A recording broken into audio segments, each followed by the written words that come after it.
Sciences Po. Good afternoon, ladies and gentlemen. Welcome to the opening ceremony of our conference, Europe and the Middle East and North Africa, Building Bridges, Mapping the Future. Without further ado, please help us welcome President of Sciences Po, Frédéric Millon.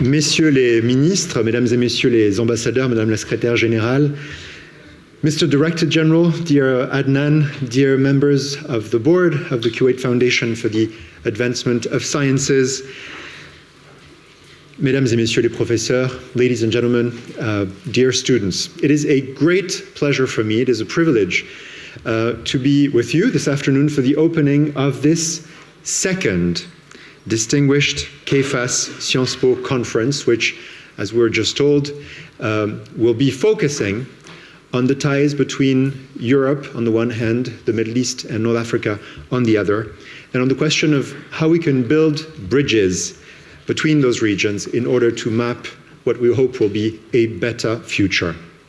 I think this moment, this conference, marks a very important milestone in our cooperation with the Kuwait Foundation for the Advancement of Sciences. It is a moment for us to reflect upon all we've done in the past years since we first began working with KFAS. It is also a moment for us in which we can gather an incredible amount of talent through this partnership and with this conference. Very, very bright students, very bright academics, researchers, regional actors, and experts in the fields of social sciences, education, public policy, and culture, and so bring the very best of what we in common can achieve in order to reflect upon those very important topics. I would like to take a moment to thank personally and very warmly Dr. Adnan Elmin for his work in making this partnership work and for his trust in Sciences Po for all these years. I would like to thank also very warmly Dr. Amani for her constant presence at our side and for the work she's doing with us day after day. And I would like to say to the members of the board of KFAS, whom we have the good fortune of seeing in Paris once in a while, how happy we are to see them here today and to wish them a very, very warm welcome. I think that our long-standing cooperation serves as a key model for other partnerships within Sciences Po and with other institutions.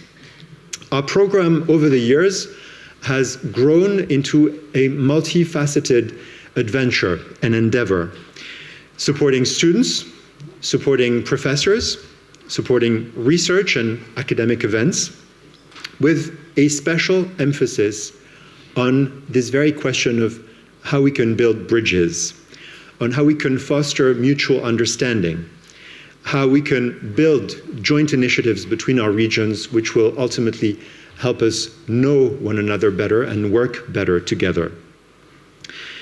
Our partnership has granted us the tremendous opportunity to open our university's doors to external talent, external faculty, sharing with us their global visions of research and teaching. We've been able over the years to welcome some 8 semester-long visiting professors to Sciences Po, in addition to 2 long-term professorships for 2 years each. And we're very grateful that 4 of our former visiting professors under the Kuwait Program at Sciences Po are in fact present with us for the conference. And I would like to wish them all a very warm welcome back to Sciences Po. We'll be employing them over the course of this conference as moderators and speakers. And I would like to say to them that we're very, very grateful for their being here, very grateful that they could make it. Over the years, this very partnership has also provided scholarships for 100 students who came and studied at Sciences Po. They've been supported through excellent scholarships, through mobility grants, which have enabled them to contribute to the exchange between Europe, the Middle East, and North Africa. And many of these students are also in the room with us today, and it is a pleasure to see them all gathered in this auditorium. In line with the theme of our conference for the next 3 days, I would like to point out that Sciences Po is working hard to develop its expertise on the Middle East, on North Africa. We receive every year at Sciences Po some 500 students coming from that region, the Middle East, North Africa. We send some 150 of our students to that region. And once they graduate from Sciences Po, 10% of our graduates choose to go and work in the Middle East and North African region. This, I believe, is thanks to the three fundamental pillars of the presence of the Middle East and North Africa at Sciences Po. First of all, our unique campus in Menton, one, I guess, of very few, possibly the only undergraduate campus in the social sciences focusing on the region of the Middle East and North Africa. The second pillar is, of course, the Paris School of International Affairs, the School of International Affairs of Sciences Po, which was, as we all know, founded by our distinguished speaker this afternoon, Dr. Ghassan Salame. Ghassan, you were just telling me as we came up to this auditorium that of all the many titles bestowed upon you over the years and of all the many roles you played as minister, professor, now special envoy of the Secretary General of the United Nations to Libya, the one role you cherish the most is that of founder of PSIA, and I think we share with you the pride of seeing how wonderful this school has become over the years, now under the leadership of Enrico Letta. PSIA, with its concentration on the Middle East, is of course one of the very strong pillars of the presence of the Middle East and North Africa at Sciences Po. And of course, the third pillar is that of research, mostly through the Centre de Recherche International de Sciences Po, CERI. And I see a great many researchers from CERI with us today, and I extend to them a very, very warm salute. I've just said a few words about Dr. Ghassan Salame, now Emeritus Professor at Sciences Po, since sadly, Ghassan decided to retire early from our institution. He could have stayed on a few years, but he knew he had other important things to accomplish elsewhere in the world. I will not go through your long resume this afternoon, dear Ghassan. I would simply like to point out that you were one of the few people who helped in a most concrete way to shape the Sciences Po of today. You helped this institution take a shift towards a more global perspective, and you were, as I said, instrumental in achieving this wonderful result of bringing into Sciences Po the brightest of the youth of today to come and study with us. And of course, PSIA was the instrument for that purpose, and that came about with that result.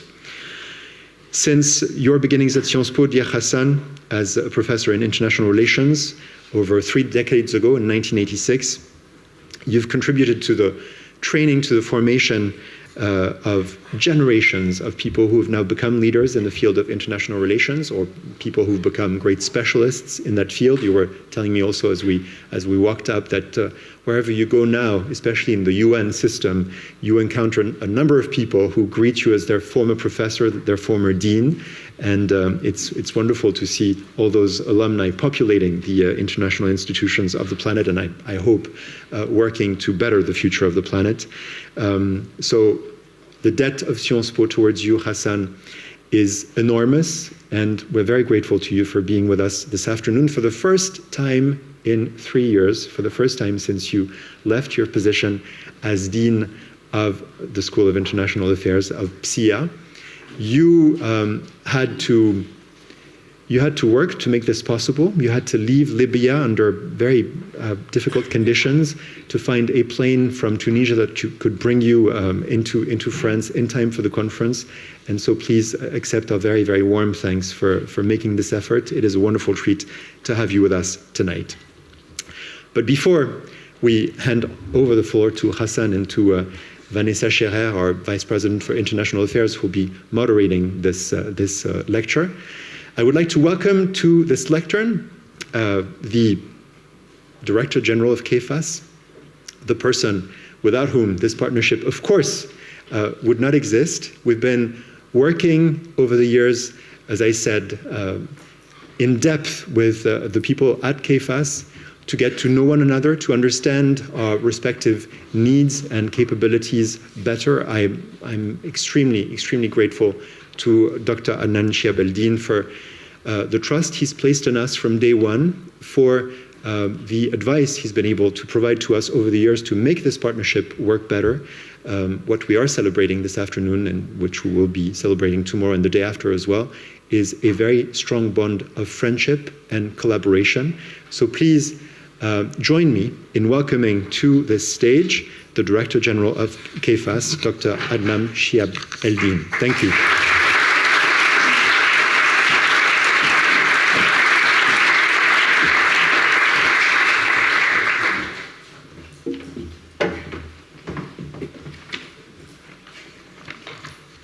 Thank you, President Meon, Excellency Ambassador Mastoupé, Ambassador of the Republic of France to Kuwait, Excellency Ambassador As-Sulaiman, Ambassador of the State of Kuwait to the Republic of France, Excellencies, Ambassadors, honorable dignitaries, distinguished guests, students, friends and colleagues, I am truly delighted to be with you today to say a few words. I am very thankful for the very kind words that were stated, and I take what you said as a tribute to the team from KFAS, headed by our distinguished board members. 3 of them are here today. So whatever we have managed to do was only possible by guidance and support of the board, chaired by His Highness, the Emir of the State of Kuwait, and the members that have been with us now the current members that have been with us now in their 5th year. Many of you may or may not know much about the foundation. I'm not going to dwell on it. I think you can get a lot of information from the web. But what I want to tell you, few things about the foundation and its role. And let me start by recalling my experience in Kuwait in the 50s, late 50s, when I grew up.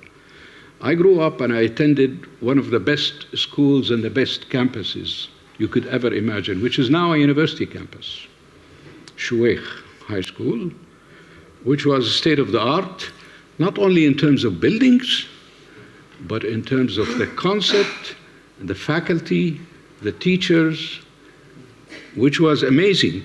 And that enabled me and all of the generation with us from Kuwait here, and those who came by, to pursue education wherever we wanted. The state never put any restriction. If we wanted to go to MIT or Berkeley or Sciences Po or London School of Economics, we were supported.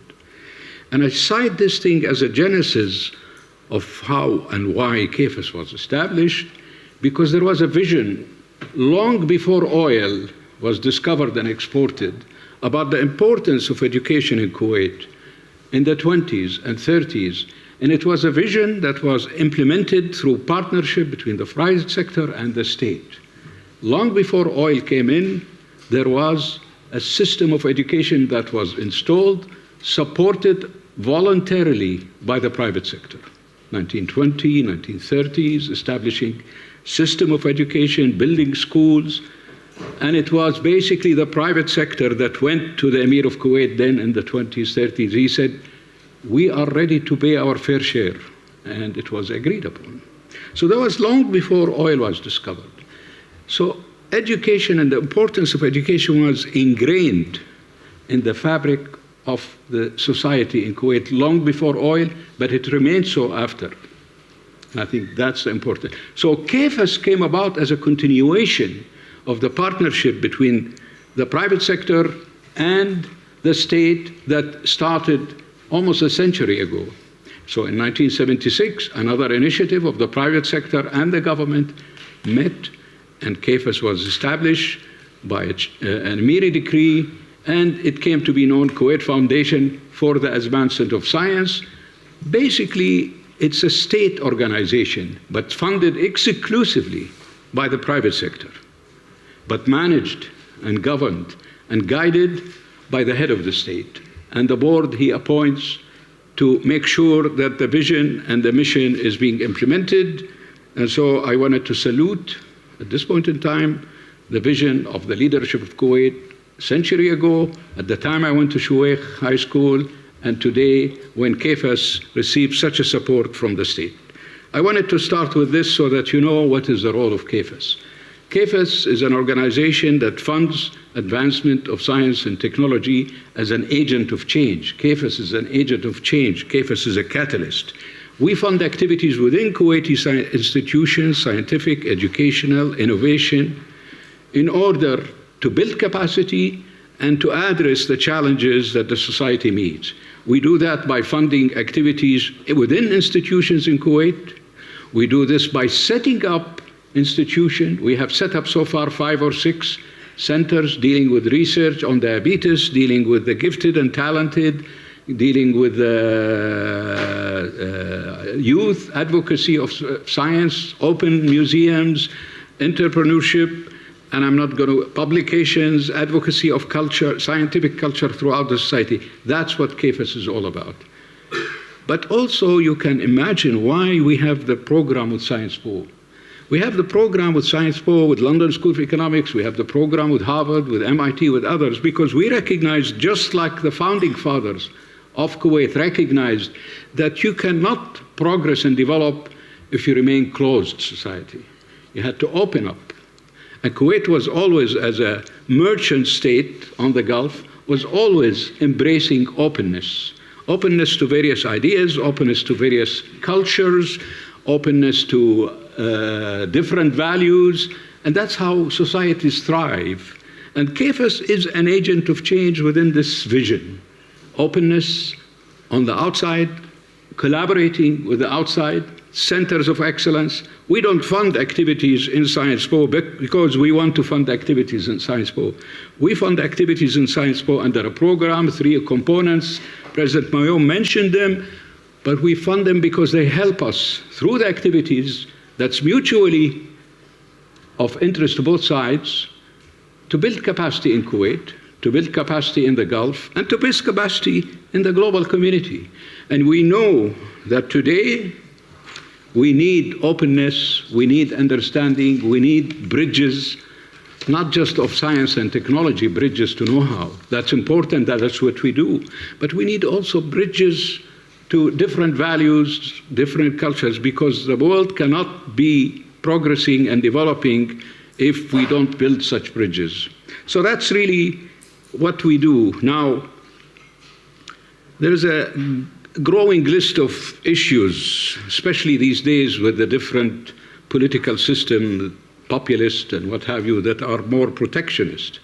But I think these are temporary, transient. They were in response to something that happened. Those who were forgotten in the Rust Belt or in the... recently I attended, I think I'm looking for my good friend Enrico Letta. There was in the seminar, there was a gentleman from London who published a book called The Road from Anywhere to Somewhere. All of you are anywhere, but there are a number of people that are characterized as being somewhere and they don't really appreciate what's happening and they are suffering. And they're manifesting that in the populist rhetorics. Now, integrating science and technology and innovation into a foreign policy establishment involves more than just having scientists provide specialized knowledge. They do have to do that to the foreign policy, or putting that knowledge at the foreign policy table.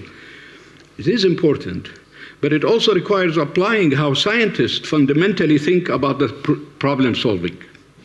That's what I learned when I got my PhD. That's all of you who are doing PhDs and master. You learn how to solve problems. It doesn't matter what you do. You learn how to solve problems, and that's really fundamental thing. The scientific method itself has a potentially powerful approach to addressing urgent foreign policy challenges. So rather than simply reacting to constant changes that we have seen over the last 5 years or 10 years in the world, and it's going to happen again, and it happened a century ago, and it's likely to happen again a century from now, policymakers can begin to predict areas where future policies will have an impact, such as climate change, such as trade, and in a way that touches upon everybody, not just somebody. Let me, in conclusion, tell you that I am extremely honored to stand in front of you on behalf of KFS and the board members, and you can appreciate why I'm saying that, because they have persistently insisted on coming to Science Po every year, even to this conference, to welcome you all on behalf of KFS and its board to this 3-day conference. I wish you all the beneficial and enriching experience over the next 2.5 days. Thank you very much.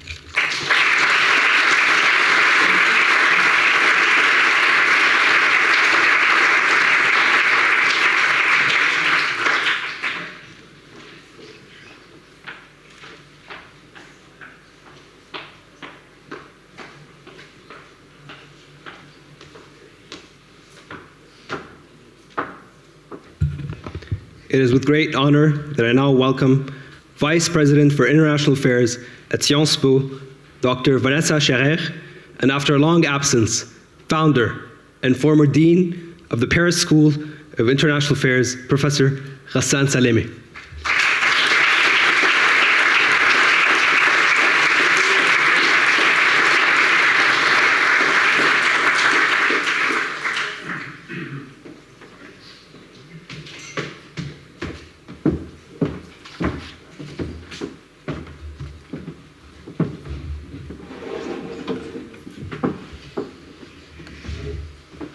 Dear Professor Salamé, cher Hassan, parce qu'en général nous parlons plutôt français, n'est-ce pas? Welcome back to Sciences Po indeed. Welcome home, actually. You have indeed a 25-year-long life with Sciences Po, and we hope that these students waiting to hear for you today, these buildings, these amphitheaters in this building, that still actually everyone should know that vibrate to the sound of the many applauses that you were hearing class after class. Well, we hope that all of these make you feel home today. To all of us at Sciences Po and to our KFAS friends, it means a lot to have you with us for this keynote speech of our grand conference. The last conference happened more than 5 years ago. But actually, from the very beginning of our programming of this conference, there was not a single doubt that you would be the best person, la personne idoine, to give this keynote speech on Europe, MENA, special bond. Why is this? So a few words on you. You were born and raised in Lebanon, and you studied and lived most of your life in France, where you acquired not one, but 2 PhDs, one in literature and one in political science. Academically, you have often reminded others that you were not a specialist of the Arab world, but an emeritus professor of international relations. That being said, your book on the region, Democracy Without Democrats, that was published in 1994 in more than 10 languages, still remains a seminal piece on the region. Parallel to your thriving academic career, at an age close to the age of the students we have with us today, you delved quite bravely into regional and international politics, and in diplomacy and in mediation. And that's when I think you met with Larda Brahimi, who's with us today. You have been an acclaimed Minister of Culture to Lebanon. You have served as a political chief of the UN mission in Iraq in 2003, that ended tragically, as we all know. And you have served as the special political advisor to UNSG Kofi Annan for a few years. After this, joining the academy and practice, you were indeed the successful founding dean of the Paris School of International Affairs in 2010. And today, you are currently the special representative of the UN in Libya. This may be one of the most difficult challenges of the UN system today. Less than 1 week ago, and that could have jeopardized your presence with us today, you managed to conclude a ceasefire that almost no one gave hope for. And so for all this reason, we are even more grateful for you to be with us today, which is, as a matter of fact, the first time that you will be speaking publicly in a university or anywhere else beyond your UN commitments since you took office for this UN mission. So again, cher Ghassan, merci beaucoup. Thank you very much for taking the time of being with us today. We feel extremely honored. We feel spoiled, as your life and your engagement speak for everything that we'll be debating for the 3 coming days.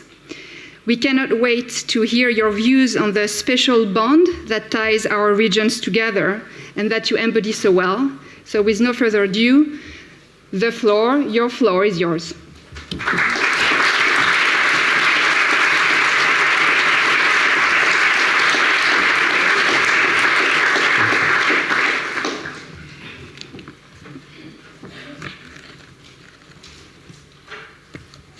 Thank you for these kind words, cher patron.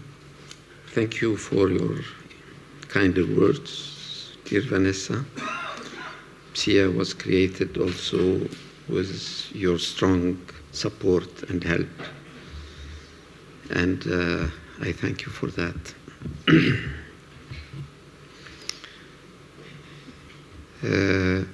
During my days as Dean of PSIA, we have received a great number of people. I see that my successor and my dear friend Enrico Letta has continued this experience. One of these guests was Kofi Annan. Kofi was my mentor. Kofi was my friend. Kofi was, for me, a source of inspiration. And it's really with sadness that the explosion of violence in the city of Tripoli, Libya, and the closing of the airport until the day before yesterday, Monday, didn't allow me to attend neither his burial in Ghana on the 13th, nor the ceremony at the UN General Assembly, from which I'm absent for the first time in 24 years, nor the ceremony organized in Geneva for him. I was absent from these 3 occasions because I was in Tripoli trying to, yes, broker a ceasefire among armed groups. These armed groups, I'm grateful to them because they finally implemented the ceasefire on Sunday, allowing me late on Monday to drive to Zouara on the Tunisian border, from there to Tunis, and from Tunis to catch a flight to Paris to be with you today. I am happy to be here because I think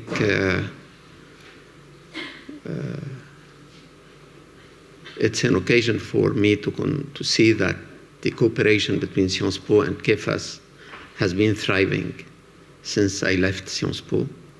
And I think this is a model in cooperation between Sciences Po and other institutions of high value like KEFAS. I'm very, very nostalgic of Sciences Po, and I'm moved to be here in all these auditoriums I have been talking in for like 25 years. But I'm also moved to see my friends from KEFAS coming back today to pursue this program that has been extremely helpful to a number of professors, a number of researchers, and a number of students as well.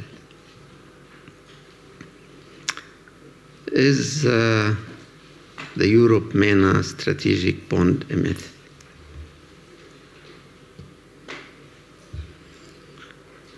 There are 3 words here that attract me very much. What is a bond? It's a kind of relationship that is stable and institutionalized. I will show you that the bond exists. I will tell you that the institutional part of it is very weak. What is strategic? Strategic means that it is not short-term, but it has, in its own definition, some kind of sustainability. I will try and show you that this is inevitable. And what is a myth? When I was a student here for my PhD in literature, as Vanessa mentioned, I had a master called Roland Barthes. We used to meet in his office, 10 Rue du Tournon, not far from here. And he was writing a book called Mythologie. And one thing I learned thanks to Roland Barthes is that myths operate as reality, in the sense that myths can shape reality as much as real things. Therefore, even a myth, even if the strategic bond is a myth, it doesn't mean it doesn't have its impact on the reality of the relationship. And this is something that we should keep in mind. And I think our role, my past role as an academic, is precisely to transform this myth into some kind of rational endeavor.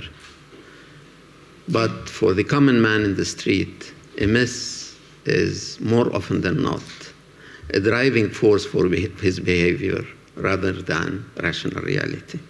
And therefore, being a myth or not being a myth is not such a big difference as long as it has impact on reality, even if the content of the myth itself is not real.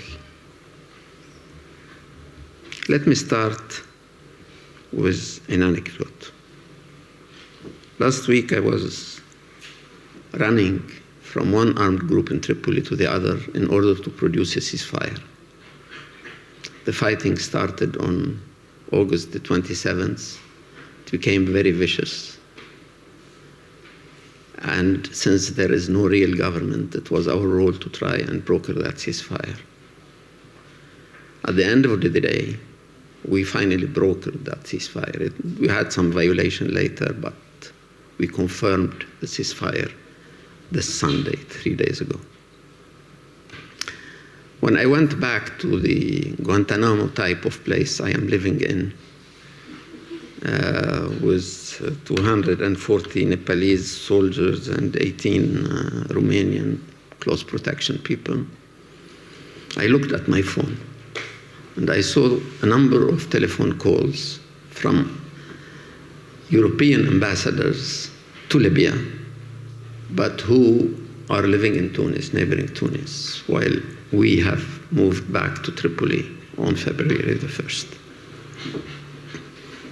So I was a bit astonished. Why are they calling me, like 6 or 7 of them? Then I called one of them. I said, what's happening? Why are you calling? I saw on the phone that they were calling a lot. He said, we are in a room in Tunis and we are stuck. We are trying to issue a communique and we are not sure on how to formulate the section on elections. Do we say December the 10th or the end of the year?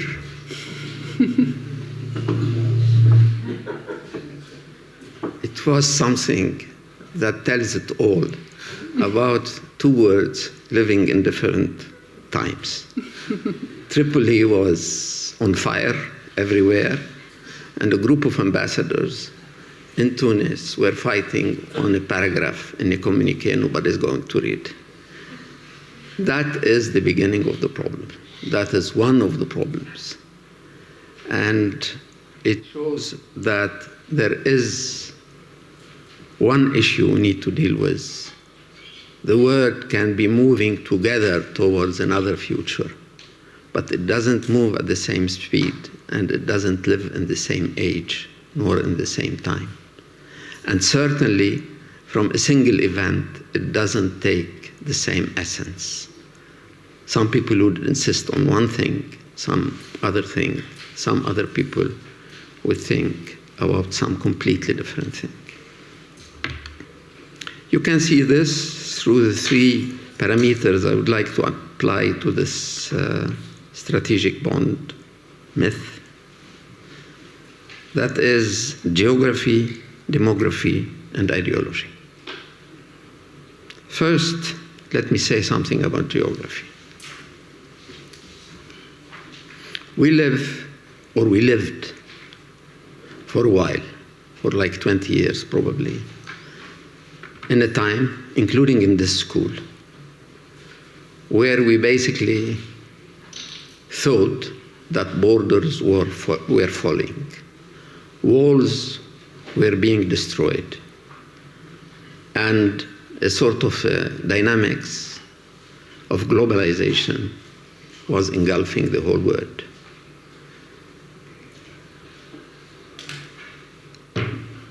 And I remember one day that a number of countries started sort of reducing the number of classes in geography in the secondary schools, because geography was losing its meaning. If you are going all into this globalization process, it means that geography doesn't have the impact it used to have. One thing you learn when you look at the Euro-Arab or Euro-MENA or whatever relationship is that geography counts a lot, has always counted a lot, counts a lot today, will always count a lot. It's a destiny. You can do very little with it.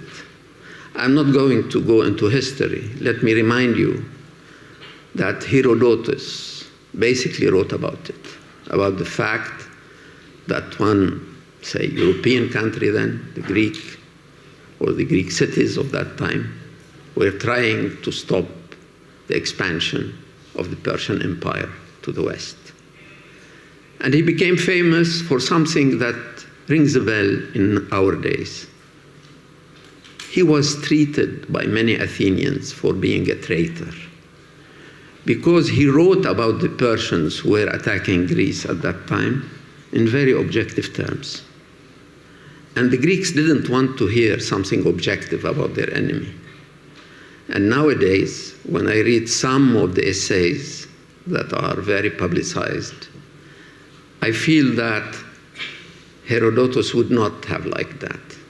And I certainly do not like that. When you build an enemy, you try to make a devil of him.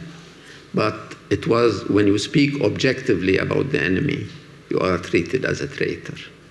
It happened to Herodotus, and it happens today to whoever or to many people who, on this side of the Mediterranean, talk objectively about Arabs, about Islam, you name it. And it also happens to the Arabs and Muslims on the other side of the Mediterranean who speak objectively about Europe. So this is an old story, to a large extent repeating itself and telling us that there is here some tension in the relationship where the limit between betrayal to the cause and an objective reading of the situation is always looming over the horizon. But this happened for a long time. And it happened for a long time, and it exacerbated in certain parts of the European and Arab history. In fact, it started with one fact, that the very Near East has produced two major religions that had a very universal impact, that added hundreds of millions, in fact billions, to their followers, Christianity and Islam, not to mention other religions such as Judaism. And these two religions are very proselytic. And it so happens that one of them conquered the West, especially after the 3rd century, and the other conquered most 3 or 4 centuries later, most of the Middle East and North Africa, and Africa itself, and large parts of Asia as well. So here, geography also played a very important role, because there were important minorities of Muslims living under Christian rule, and important numbers of Christians living under Muslim rule. Until this proximity, geographical proximity, became a real issue. After one expansion that was helped by the Roman Empire, Christianity, and the Muslim expansion that came in 732 as close as Poitiers, here in central France. And that is, there was a counterattack.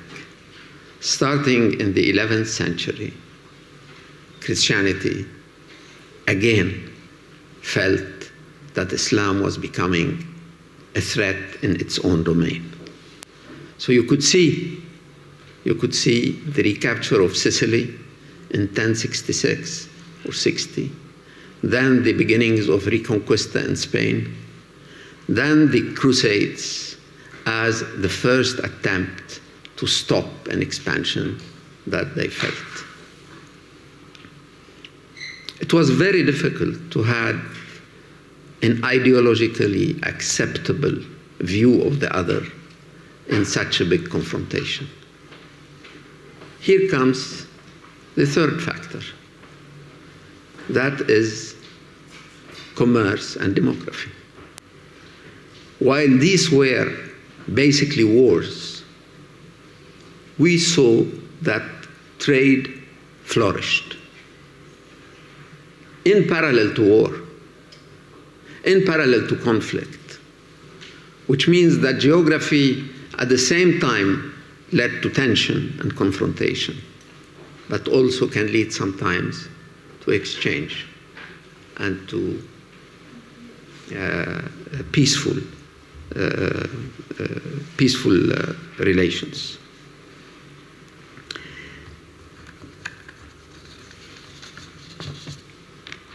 And this went on for like 2-3 centuries. It was mainly Europe and the Arabs fighting against each other until Akka fell in 2091. This was the last Latin kingdom in the East. And then everything turned north, because almost at the same time, the Ottoman Empire was being built. Again, you could see the reactions in the Balkans, in Western Europe, very close to what Herodotus has written about. They are here, they are in our midst, they are conquering our territory. They come as close as Hungary and were able to encircle Vienna twice. Again, the same reaction. Whoever tried to understand the phenomenon was almost a traitor. Because that system was a system that was viewed largely as a hostile system. And of course, the expansion of the Ottoman Empire was viewed as an attack on a faith. Then you have a schism that happened, probably in the 18th century, where geography was almost destroyed by ideology, in the sense that you attend to a large triumph of reason and secularization in the West. And you have people like Voltaire and others who praise Islam rationality. And you have already travelers from the East who come to Europe and praise the scientific development, the modernity, the fact that people think rationally. So you may think then that geography is losing some of its impact on the minds because something was happening, which is the triumph of reason.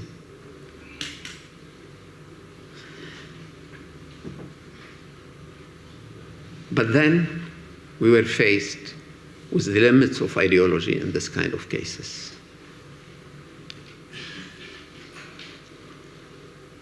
The Western civilization, as compared to the Chinese or even the Muslim, is the one civilization when it discovered rationality, came to the idea that this is a universal civilization. A universal civilization. So it's not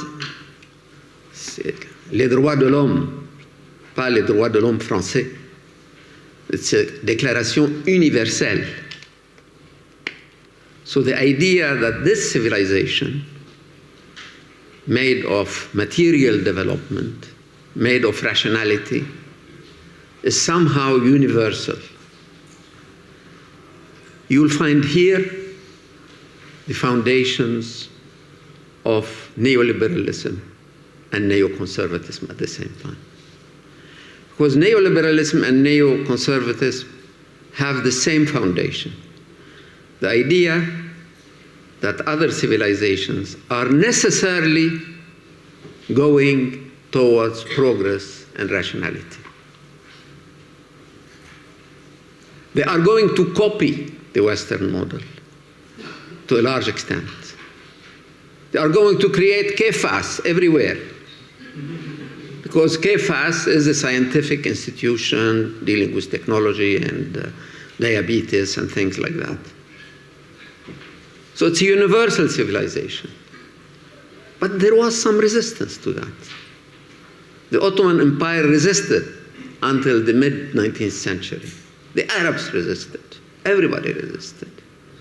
They didn't want to get, because there was this idea that modernization meant westernization, meant the end of your independence or of your specificity.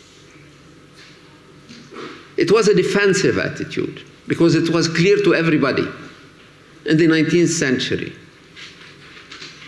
and in the early 20th century that the Ottoman Empire was indeed l'homme malade de l'Europe, which is a contradiction. Because basically for 4 centuries, the Ottomans were considered as part of Europe. They had alliances, first with Italian cities, then with François Ier here. But then, why this resistance to a universal view of the world? Here we have a problem that is not solved until today. The idea that you need to defend your tradition because those who are attacking your tradition want, in fact, to dominate you. While neoliberals and neoconservatives in the West think that by intervening in your countries, they are giving a push. They are giving you a push. They are helping you because you are too slow in your walk towards progress and towards rationality. And here is the basis of misunderstanding. Where does your cultural specificity stops? And where does the common idea of progress and rationality ends? The Arabs were divided on that. The Arabs were divided on that. The whole 20th century is a process of tearing down societies between those who stuck to the idea of cultural specificity and therefore looked at Europe in a very hostile manner, as somebody who is coming to them to change the situation. What Napoleon did by going to Egypt was not very dissimilar from George W. Bush when he went into Iraq. He did a regime change. But what does this regime change mean? For Napoleon, it was the expansion of enlightenment. But ask the Egyptians, did they like it? Did they want it? Or did they feel that it was mere military occupation by a foreign country with a different faith? That's how the building of a structure became an issue in itself.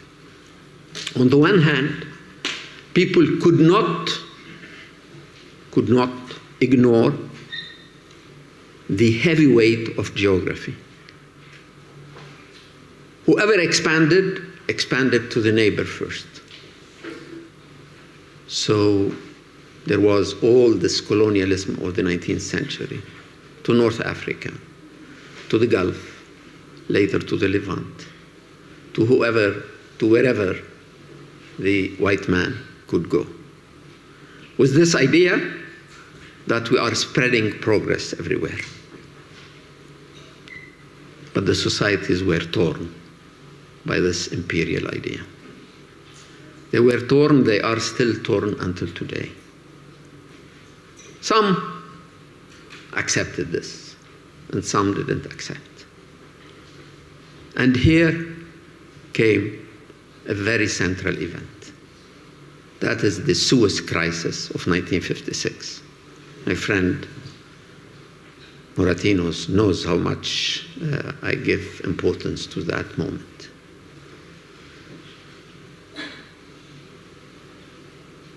In that time, something happened.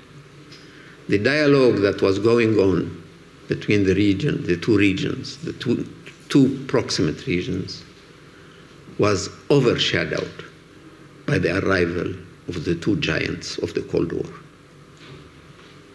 Basically, the Americans and the Russians put the Europeans aside and took control of that area. So geography disappeared because both Russia and especially the United States were far away. So it was not an idea of proximity, of a neighbor's feud, but ideology became a very central figure because both the Soviet Union and the United States had an ideology to sell, the free world on one hand and socialism on the other hand. Unfortunately, those who tried to mimic the West in their idea of progress, of rationality, came to find themselves as the West's worst enemies. Nasser, the FLN, the Ba'ath Party, those who were educated in Paris as the founders of the Ba'ath Party, or the leaders of the FLN, those who looked with a lot of admiration to the West in their youth, like Nasser. These were becoming, for ideological reasons due to the Cold War, they found themselves. They wished to see themselves as non-aligned, but they were counted by Alan Dulles and others as part of the other side. So the West found himself in a very difficult situation. They encouraged those who culturally were against them, that is the traditionalists in these societies, but who were politically with them against their own modernistic leaderships. And that is the tragedies of the 50s and the 60s.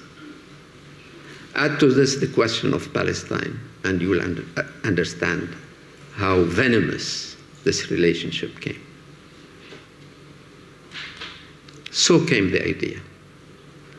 If geography is a destiny, if ideology, instead of helping us forward, is adding to our problems, then let's look at something else. And then something extremely peaceful, a win-win situation took place, undetected in its importance for the future at that time, which is the large migration of workers who came into Europe from North Africa, from Turkey to Germany, from North Africa to France or to Belgium, etc., and settled there in order to participate in the golden age of the European economic revival. So demography played a role that was not aggressive. It was not an aggressive settlement. It was not colonialism. It was a labor force invited, encouraged to come and settle in these thriving economies. The ideological factor was losing its sort of nefast impact. The demographic was correcting. And then oil was discovered, and it was a good thing, because then it built another relationship that was quite weak, a relationship of important strategic, yes, strategic in these terms, trade in oil and gas between Europe and that part of the Middle East which was producing it. This was not a decision. This was a market, sort of natural. And it went well. It went well.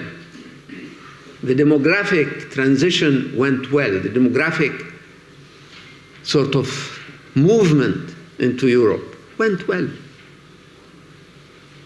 The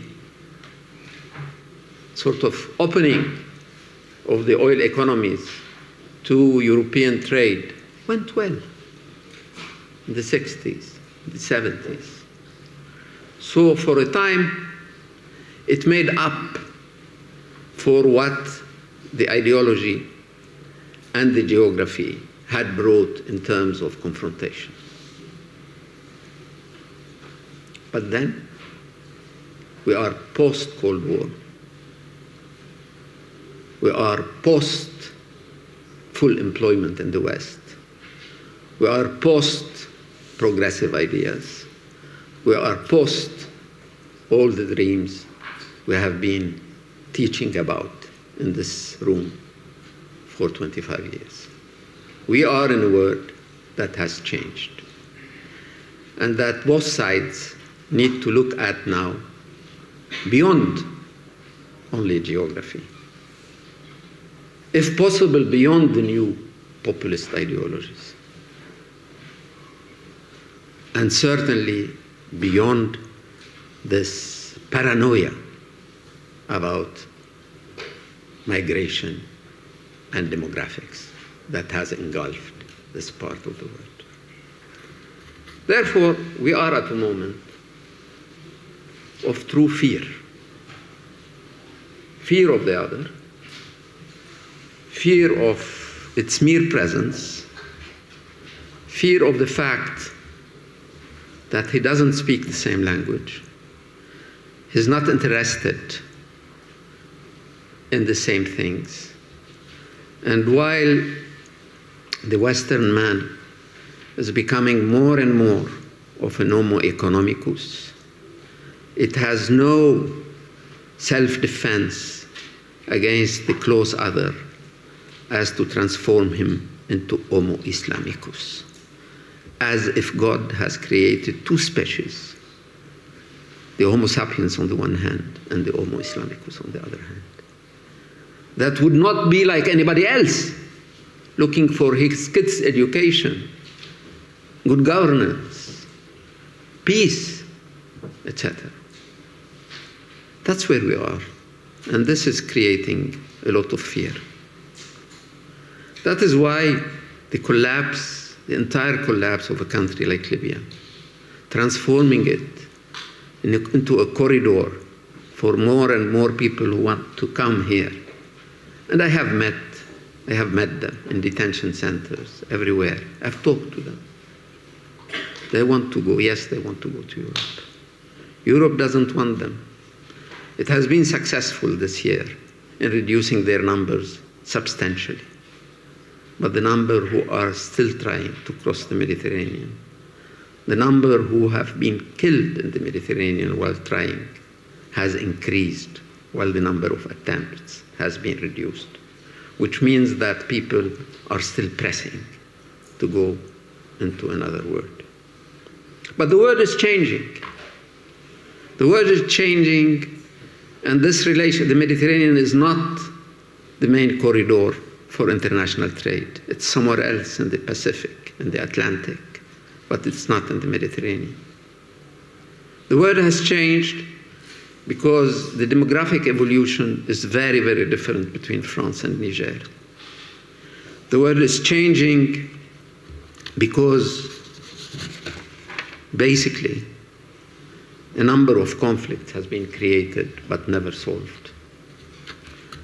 The world has changed because we are very, very late in finding a structure for this relationship. Miguel knows, Silakhdar knows, and others know how much effort has been put in the past 20, 30 years in order to build a structure. Euro-Arab dialogue, 5+5, the Barcelona process, in order to put a structure, rational structure, GCC-EU dialogue. Never worked. Because not enough effort was put in it. Because too many fears were around. Because we were still, to a large extent, victims of geography, of ideology, and of the fear, more and more, of the fear of demography. That is why mythology has played a very important role during this time. But there is a chance that we can go beyond that.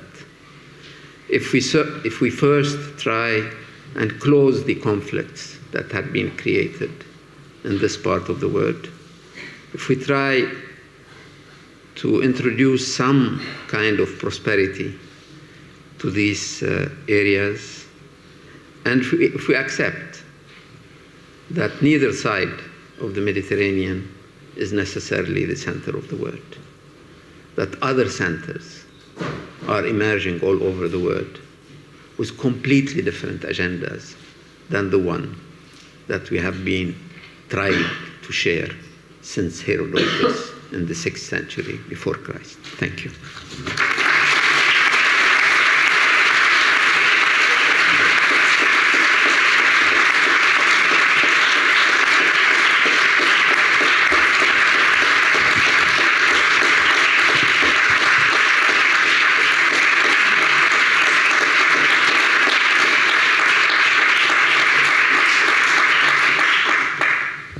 Thank you very much for this important lesson. C'était une vraie leçon. Merci beaucoup, Ghassan.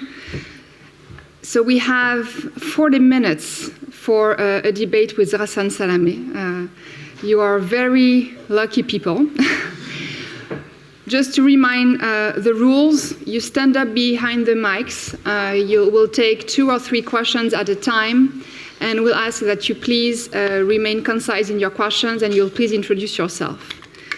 And you might as well do that now, because I know your behavior. You'll all want to do that in the last 10 minutes, and you'll be disappointed. So stand up now, go to the mic so that we can start the debate. But with some authority, since I'm the moderator, I'll take the right to ask the first question. Again, thank you very much. To follow up on what you just said, I'd like to take you back, Ghassan, 15 years backwards. I'd like to take you back to 1994. I'd like to take you back to Switzerland. I'd like to take you back to Davos, when you participated in a debate that maybe became one of the most iconic debates that Davos has ever known. You were in a panel of 4 people with Samuel Huntington. He was chairing that panel, and the panel was on when cultures conflict, and we exactly knew where they wanted to go with that panel and with that title. And Samuel Huntington asked you and other panelists, and that's close to what we're discussing this evening, is there a set of values around which the different cultures may converge? So that's another way to look at the question you responded to today. You gave a quite straight response at the moment, but what I'd like maybe you to tell us is to what extent your response changed over the past 15 years compared to that time. Do I answer? Yes, please answer. Look, if I become Huntingtonian, for me, it's a cultural suicide. So I am less Huntingtonian today than in 1994 when he published his essay on foreign affairs. Why is that? I was born in Lebanon. I was educated in France. I served in Iraq. I served in Libya. I taught in the United States. I taught in Russia. I participated in the creation of an important a number of think tanks in the Arab world. I belong to the category you may call a trafficker of cultural content. If those people start thinking of civilization as monolith, they are committing cultural harakiri themselves. So since I am not ready, I'm ready to accept to be killed by a bullet in Tripoli streets, but not to commit cultural harakiri myself. It's very difficult for us when populism, when militant Islamism, when abject nationalism have the upper hand. What is our role, people who have been crossing borders all their life? Our role is that we feel out of place everywhere. We feel out of place in our country because we have lived abroad and we know that the rules of our own country are not acceptable to us. We feel out of place in the country of residence because somebody will always point to that we were not born there. We feel out of place in the country we go because we are strangers. That's in the Huntingtonian times. But in the non-Huntingtonian times, people look at us as bridges, as people who have the role and the duty to take intercultural dialogue into its highest level. So no, I am more anti-Huntingtonian than ever. Thank you. So we'll be taking the first question. Please again introduce yourself, and we'll be taking 3 questions at a time. Hello? Hello? Does it work? Okay. Okay. So, hello. My name is Hande. I'm from the Netherlands. There were a lot of thoughts that came up to my mind, and I'm going to trying to kind of have them in a comprehensive and one question. I'm a student in European affairs, and I'm very much interested in the foreign relations of the European Union. I'm specifically studying Russian and I'm really interested in that relationship, but also very much in the MENA region. So we started a conference about, building bridges, fostering mutual understanding, and having this mutual respect for different values. But often, and as a Dutch, as a European, I feel very much that we're reliving the Middle Ages in Europe, even the Middle Ages until up to the 18th and even 19th century, where people who are different, who are Muslim, who look like they're Muslim or who look like they're Arab, are seen as the other. And this situation is growing even worse with every single passing day in Europe. Even recently in my country, the PVV just proposed a bill to ban and criminalize mosques, Islamic schools, the Quran, to practice the religion. It'll probably never pass, but it shows there is a big problem happening in Europe. So, creating mutual understanding. So your question is? It's coming.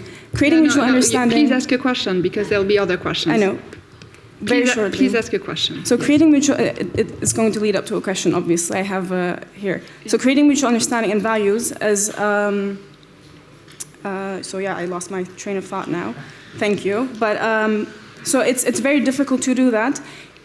So the question is going to lead up to how can we sustainably build bridges between EU and the MENA region, even if at the same time in Europe, in European countries, there's a double morality going on. And I can see this, I can very practically sense this even in this school, at Sciences Po, where the direction of the school has consistently rejected Muslim students here and students of other religions to have a multi-confessional rule to practice their religion. That shows how there is this very lack of creating these actual, very basic bridges of mutual understanding and values. How can we do that between the EU and the MENA region if the very basic steps here in Europe, we fail in those, and we create these wonderful discussions, but we fail nevertheless? Thank you for your question. We'll take two other ones. I'm a bit short for this one. But my question was, what were the factors that made... Can you please introduce yourself? Oh, yeah, sorry. My name is Vittoria Dentes, I'm Italian, and I'm studying international security. So my question is more security-based, actually. Sure. What were the factors that made the creation of the UN-backed National Accord government possible in Libya, specifically as a country? And how did this affect, change, or better the relationship with the General Haftar after this? Thank you, Victoria. And I didn't mention that all questions are welcome, so you might do that. Last question for the first batch. Good evening, and thank you for being here. I'm Antoine Michaud. I'm also studying international security, and before that I was in the Menton campus, so the Middle Eastern campus of Sciences Po. And I had the chance to see you a few months ago in the Political and Security Committee of the EU, where I was interning. And my question came after you mentioned the numerous calls of the ambassadors, of the EU ambassadors you received while you were brokering a ceasefire. With so many diplomats focusing behind closed doors and in comfortable rooms about political processes and about communiques that nobody will ever read and nobody really cares about, while you do, obviously, and you care about the populations, about the people on the ground, and about effectively improving their conditions of life, how do you keep faith, and how do you, beyond that, how do you keep willing to be part of this diplomatic, the diplomatic system, and how do you try to bring back diplomats into real life and into real society? Thank you so much. So I think these are three heavy questions already. So, well, on the question, let me answer the most difficult first.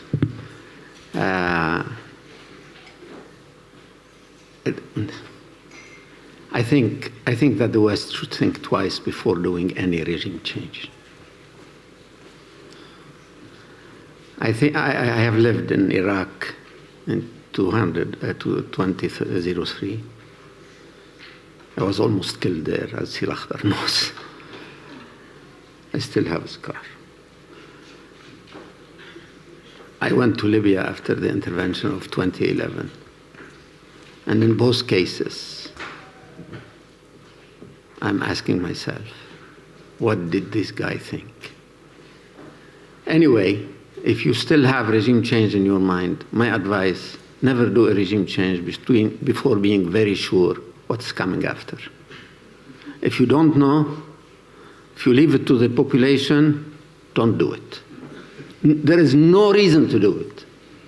No good reason, human rights, blah, blah, blah, I don't take it. There is no good reason whatsoever to do a regime change if you don't know what you are going to do later. And I can tell you that the Americans didn't know what to do in Iraq in 2030, and that the Europeans didn't know what will happen to Libya after 2011. So we are trying in the two cases, and other cases as well, to try to limit the damage at least. To try to limit the damage. Because to go into a country where there is no state, to decapitate that country, not only the top man is decapitated, the state structure collapses and the society explodes. So you don't have a division of Libya today. No, I don't agree with you, Haftar, GNA. This is really bullshit. The country is exploded in 300 armed groups. 300 armed groups. Only in Tripoli. I spent 1 month stuck in Tripoli, stuck, literally stuck. I took the first flight on Monday. Those who signed the agreement was 28 armed groups only in one city, Tripoli. So don't tell me it's Haftar versus GNA. This is blah, blah, blah. This is blah, blah, blah. The whole country, which is 3 times France, have more than 300 armed groups with more than 16 million pieces of weapons. So this is the situation you need to deal with. This is much more complex than putting together 2 guys and they kiss each other, and he represents the East, he represents the West. There is nothing farther from the reality than this. Nothing. It's very, very different. Where I live in Tripoli, I have to deal with 4 armed groups who are in the vicinity of the place where I live. 4 different armed groups. When I need to open the airport, I need to deal with 3 armed groups. And within these armed groups, sometimes there are subgroups who do not answer to the leadership role. So it's a much more. So when you have a regime change in mind, please think about the afterwards. Please. If you are not sure of what will happen, but don't do like I'm going to take Gaddafi out and then I will leave it to the Libyans to find a solution. They will not find a solution. They are not educated to find a solution. They have never lived in a times of concord. They never had a state. They never had a government. So you need to build everything from scratch. And that is why some of the things we are trying to do in Libya will take weeks. Some of the things will take months. But I can tell you, some of the things we are trying to do will need generations. So yes, please, don't do regime change when you don't know what the next day looks like. The questions on this living in different times, the diplomats, etc. Well, of course, I am going to be candid. I don't think that the UN system as it is today is well equipped to deal with the kind of conflicts we are facing. I don't think so. I do believe we need a completely different UN. I do believe that, well, what European diplomats talk about? 3 things. Elections, constitution, reconciliation. Go to hell.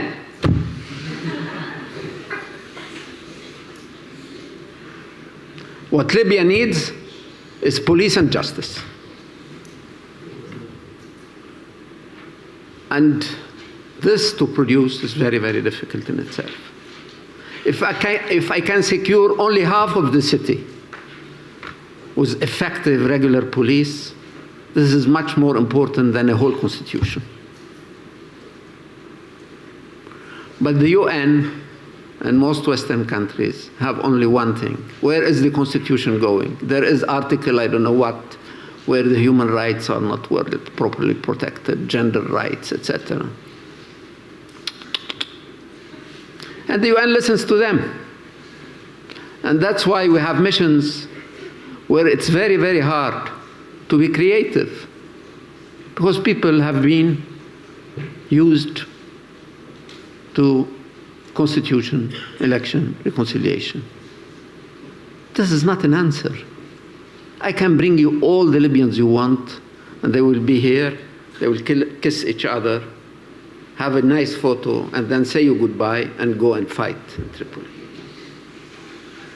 This is reconciliation. Elections? I don't have an electoral law. I don't have security. I am threatened every day by ISIS, personally. I don't have a commitment from the Libyans to accept the results of the elections. I am ready to do elections yesterday. But if you don't have this, you are adding to the country's problems. You are not subtracting from them. Constitution. It was a constitution written in order to put some people out and to bring some people in. So how your morality would allow this to happen? But still, all the calls I get from New York, from Brussels, from everywhere, elections, constitution, reconciliation. Let me tell you, I don't care. I don't care. That's why I have never been to New York since I was in Tripoli. You can tell this to whoever you want. Muslims in Europe, this is a big issue. I have worked on it in my past. Now look, to be very honest with you, Europeans are not better treated in our countries. Let's recognize it. Let's recognize it. Where Europeans go and say that their religion doesn't count for them in their behavior, most of the people on the other side do not believe them. But this is the truth. You know that France is secular. You know that people do not go to the church on Sunday in France. You know that churches are empty. Nobody wants to believe you. So let's face it. There is a lot of misunderstanding and bad treatment on both sides. But we need to work. We need to work a lot. It's workable. We haven't found, Miguel, the right architecture for that. We haven't. We will find one, inshallah, with your help. But we need to work on it. There is still discrimination. There is more discrimination than in the past. We should confess, on both sides. And we need to work on it. Thank you. We have one question, but please come up so that we can take a few together. Ghassan, you do realize that we are not Chatham House rules, right? Okay. My future is behind me.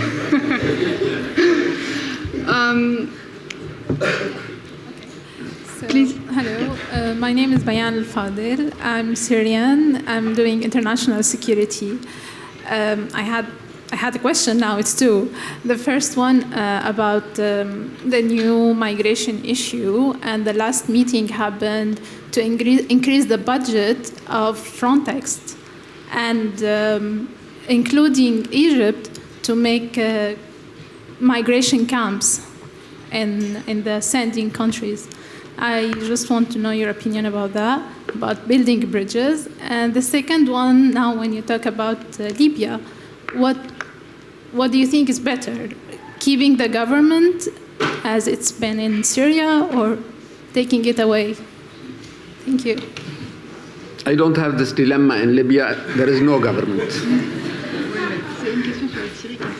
Yes. Hi, my name is Abdoulaye. I'm from Senegal. I'm studying international econ policy. I just wanted, could you say a few words about the involvement of GCC nations, yes. the Gulf yes. nations, yes. in the rebuilding process in Libya? compared to what European diplomats have been doing, if any?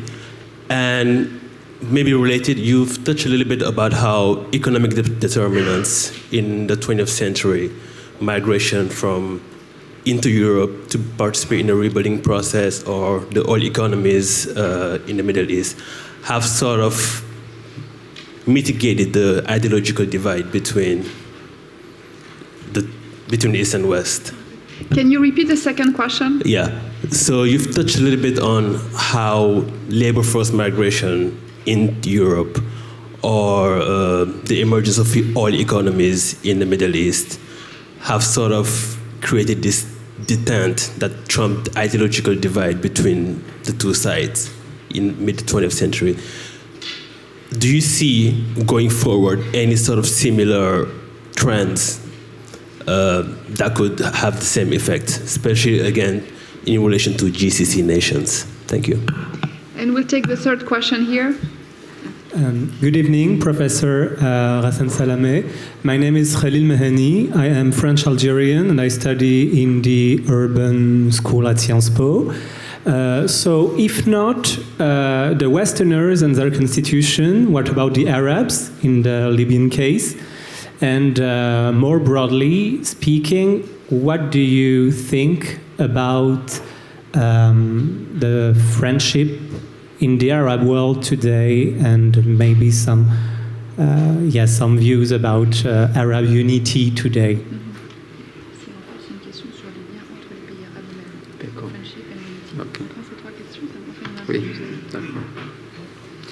Well, these are very different questions. Let me start with the question of migration. The question of migration, at least as Libya is concerned, is now going down as far as Western Africa is concerned. You know, there are two different, completely different ways of migrating, of using at least the Libyan corridor. The Turkish Greek corridor, you know it, I don't want to get into it, but the Libyan corridor I know quite well now. There are two different lines of people coming. West Africa was mainly a better economic future in their minds. And this is, since when you are going for a better economic life, you take less risks. Here we find a clear decrease in the number of people entering Libya in the past, I would say, 6 months. Those who are coming from East Africa, Eritrea, Sudan, Ethiopia, have increased on the contrary, because they are mainly moved by political reasons. Also economic, but mainly political, the kind of dictatorships they are under, etc. And these guys, I remember a week or two ago, I went into a detention center near Tripoli, 60 kilometers from Tripoli, and I had a long conversation with the female intern there from Eritrea. I said, I can help you, thanks to IOM, etc., to go back to your country. Never. They have been there for 3 years in a terrible detention center. Never. Well, I can help you go to another African country. Never. Where do you want to go? Italy. But you are not going to go to Italy. The Italians do not want you. Well, I'll stay here. 1, 2, 3, 5, like 10 women, same answer. And they have been staying there in terrible conditions. So there are some situations, especially in East Africa, where the main motivation is not economic. And here people are ready to take more risks than those who are coming, say, from Cote d'Ivoire or Nigeria or West Africa. So there is a big difference here between the two. I have floated with the authorities. When I say authorities, like the 10 of them in Libya, the idea of closing the detention center. Because basically there are 34,000 people there in terrible conditions, better than when I arrived 1 year ago. Better, in many detention centers. Thanks to HCR, thanks to Médecins Sans Frontières, thanks to a number of things. But basically they remain. But what 34,000 in detention centers would make if you compare them to the 700,000 people, expatriates, who are living in Libya? And why take these 34,000, like 5%, and put them in detention center only because they tried once to cross the Mediterranean? So I'm not sure this is the best idea to keep these detention centers, but I'm sure that there are people who are going to be unhappy with what I'm saying here. Because there is work for some of them. And by the way, not everybody who comes to Libya wants to cross the Mediterranean. Some of them go to work every year in Libya and go back, especially from Niger. They don't want to go, they don't go up to the Mediterranean. They work as labor force in Libya. GCC in Libya. Well, GCC has played a very important role, but let me say something that a lot of people tend to forget.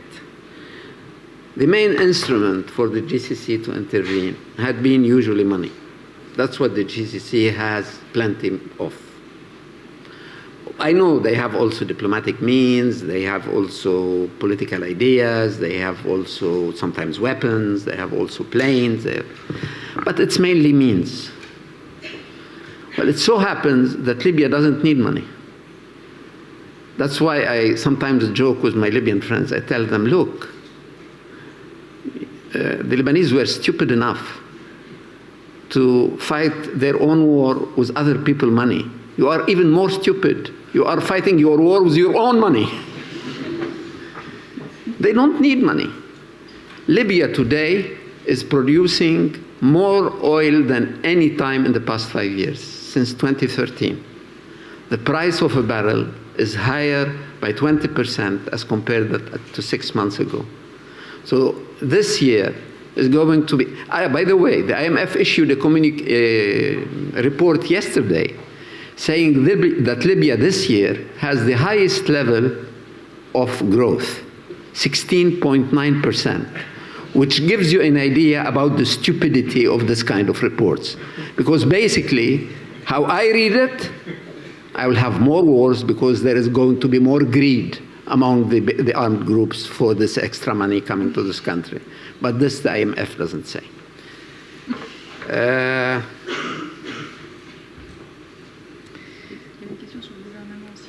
Le gouvernement en Syrie. Oui. Le gouvernement en Syrie. If you are going back if anybody believes in Syria that you are going back to 2010, is wrong. It can't be the case. It can't be the case. So, to a large extent, there is an impossible nostalgia of bringing back the country where it was. It's a nostalgia. It's not feasible. Even if you like it, it's not feasible. So if you don't like it, this is another reason to put it aside. It can't go back. Now I want to make sure that everybody knows that the most important issue here is not what you hear. The most important issue is the right of return of the Syrians home. There is nothing more important than that. And if they are denied that role by whoever, starting, of course, with the present government, but also sometimes by HCR and by others, etc., they don't know how much Syrians like their country and want to go back to it.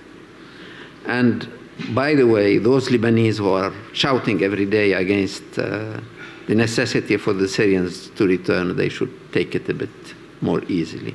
The Syrians want to return home. But they don't want to go into jail. They don't want to go into military service. They don't want to go and be interrogated for ages. That's what we need to confirm for them. So, but to return to pre-2010, it's impossible. Something needs to be done by the government. Something needs to be done by the opposition. Opposition has been disappointing in many ways in being creative. The government has never tried to be creative, which is an easy thing. But we are soon getting at a moment of truth where both of them will need to be more creative, because they will need to define a third Syria, that neither one we have gone through since 2010, nor the one that existed before 2011. Arab unity.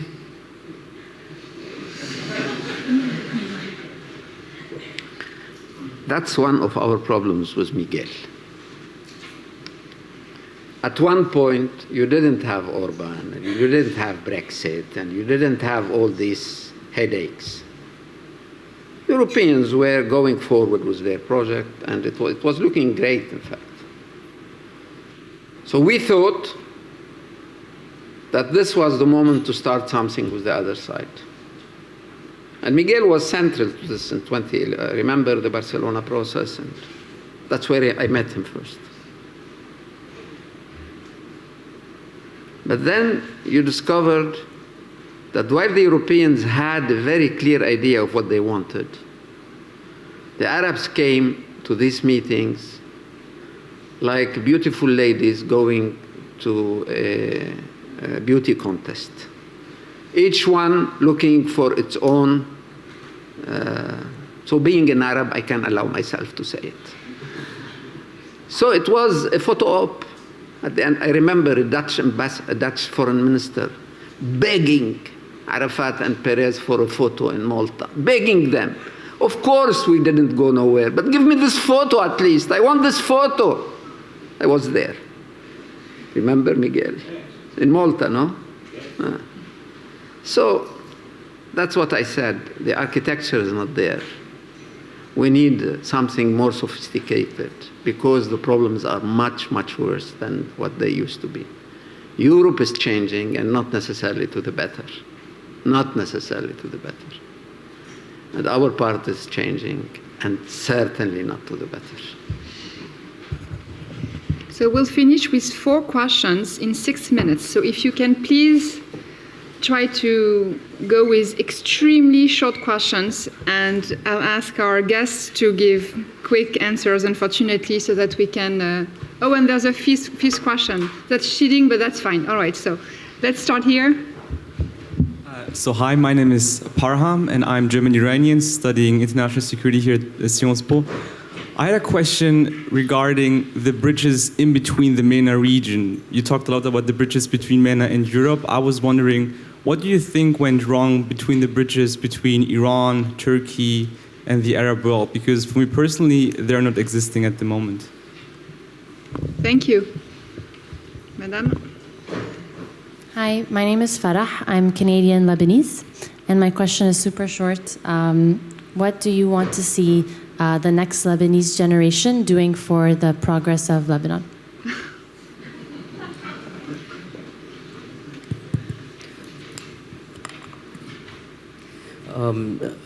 Hi, my name is Utsav. I'm from India. Neither from the Middle East nor the European, so I'm asking a question right from the history. You spoke about the Ottoman Empire, which is driven by the Islamic belief as well, but have always engaged into expansionary policies with respect to raging wars. So would you say that the war between the Europe and the Ottoman was out of differences in religion, or was it was just like any other war?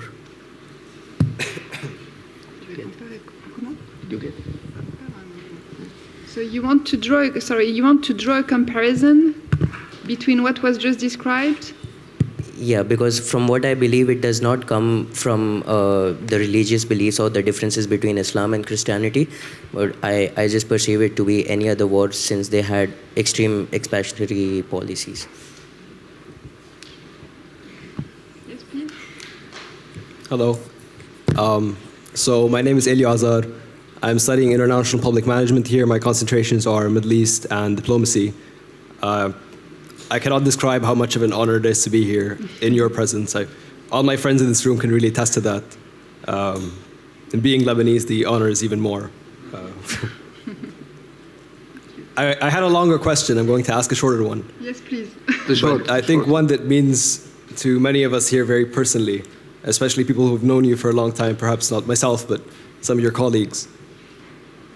You have had a very long career in international affairs. You have established the Paris School of International Affairs. Perhaps, in a sense, it is something that will continue to ripple throughout generations. But I wanted to ask, really, where you see yourself, in a moment of self-reflection, where you see yourself in the grand constellation of history. Thank you.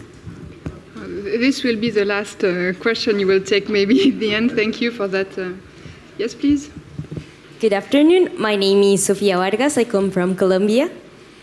For me, it's also an honor to have this opportunity. And my question is, considering the limitations of the financial assistance and the political intervention, what could be the role of the international community to help solving or just addressing the challenges the country is facing? Thank you. Thank you. Since time has passed, I won't be long.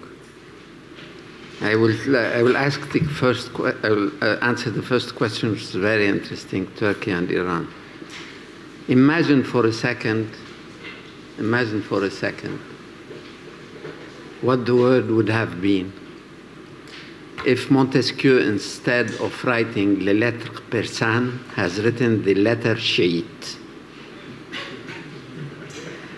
And for Turkey, imagine for a second that Racine, instead of writing Bajazet, Le drame de la jalousie, has written Bajazet, Le drame de l'islam. Imagine for a second how our predecessors were smarter than we are. You reduce the Iranian to his Shi'ism, and you reduce the Turk to his Islamism. I invite you to go back to Montesquieu and Racine, who were much smarter than we were. They knew that jealousy is a universal feeling, and they also knew that the lettre persane can be sent to the King of France, because they are universal. Now, everybody is obsessed with Sunnite, Shiite, and nobody would look at Bajazet as a drama of jealousy, but would look at it as something happening in an exotic country with very exotic mores. So sometimes you ask yourself, is progress real, or are our ancestors sometimes smarter than we are? The question on India I didn't really understand, so I'm not going to answer a question I didn't really understand. I'm sorry for that. And for the Lebanese generation,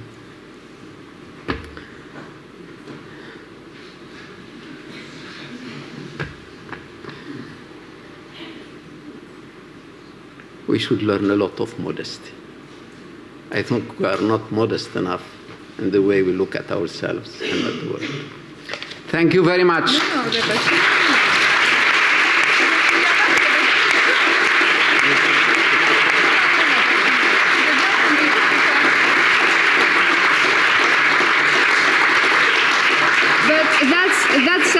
That sounds like an encore, because there are two questions that were not responded, and we owe that to our students. Okay.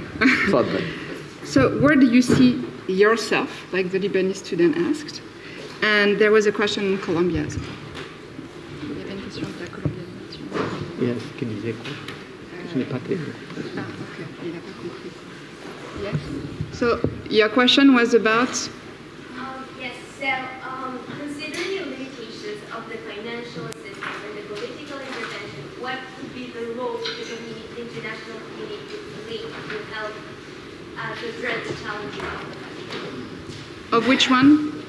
Of Libya. Of Libya. Et il y a la dernière question sur toi. Where do you see yourself with everything you've been doing? Which was the last question from that student here. And so we'll do 2 minutes. For the first question, I used to teach in the auditorium down there, put me, on the international community. And I used to start my teaching by saying the first characteristic of the international community is that it doesn't exist. But it should exist. It's a useful myth. It should exist because it's our arm against all kinds of populism. But don't believe too much in it as an operational force. It's a very useful myth. It's not an operational force. And that is why don't take it as something that is constructed and ready for use. It's just a myth that we badly need in order to defend the universalist values. Where do I see myself? God knows. I want to survive Libya first.